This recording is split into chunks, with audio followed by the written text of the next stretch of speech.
I had always trusted my wife, Aisha. 7 years of marriage had given us our fair share of arguments and rough patches, but never once had I doubted her loyalty. For the past 2 years, she'd been working at a marketing firm, and everything seemed routine. Occasionally, she came home late, blaming tight deadlines or long client meetings, and I accepted her explanations without question. Lately, though, something felt off. She had grown distant, less affectionate, constantly on her phone, often smiling at messages she quickly hid whenever I entered the room.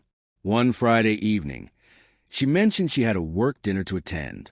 At first, I didn't think much of it, but the way she spoke and the effort she put into her appearance that night made my gut tighten.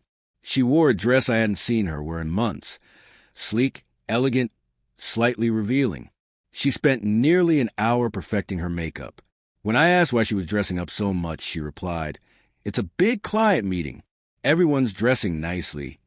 After she left, I tried to focus on the TV, but unease gnawed at me, unable to shake the feeling. I grabbed my keys and drove to the restaurant she had mentioned, just to reassure myself. I parked and sat in the car for a few minutes, debating whether I was overreacting. Finally, I walked inside. It didn't take long to find her. She was seated at a small table with a man I didn't recognize, tall, sharply dressed, and at ease in her company. They laughed, leaning close, and her hand rested lightly on his arm. The look she gave him wasn't anything I had ever seen directed at a co-worker. My stomach twisted. I wanted to convince myself I was mistaken. Maybe it was innocent, but then she brushed her fingers across his cheek, giggling at something he said. In that instant, the truth landed like a punch to the gut. I walked toward their table, calm but steady, stopping right behind her chair. She didn't notice me immediately. Then I said softly, "Aisha." She froze. Slowly, she turned, her face paling, eyes wide with shock. The man glanced at me, uncertain, and asked, "Is everything all right?" Aisha rose, her voice trembling as she said, "This is my husband." I didn't answer him. I just looked at her long enough for her to understand that words weren't necessary. Her eyes brimmed with guilt as she lowered her gaze, unable to meet mine. We left in silence. The drive home was heavy with unspoken tension. She tried to justify herself, claiming it was harmless flirting, that she got caught up in the moment, that nothing physical had happened. But for me, the damage was already done. Trust had fractured. Flirting behind my back wasn't a minor mistake. It was betrayal. Once we arrived home, I didn't yell or argue. I simply said, "I need some time to think." That night, I slept in the guest room. I couldn't face her. The image of her laughing with him, touching his face, played endlessly in my mind.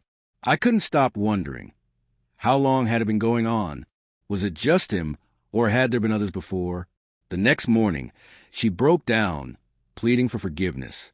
Through tears, she admitted she had feelings for her co-worker, but insisted it had never gone beyond what I had witnessed.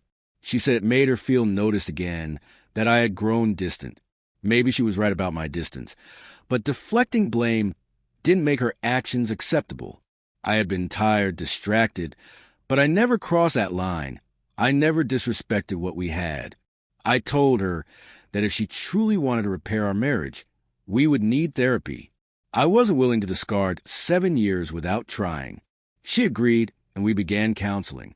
She cut all contact with her co-worker, but rebuilding trust wasn't instant.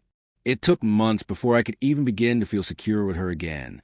Even now, when she smiles at her phone or comes home later than expected, doubt creeps in. The memory of that night still lingers.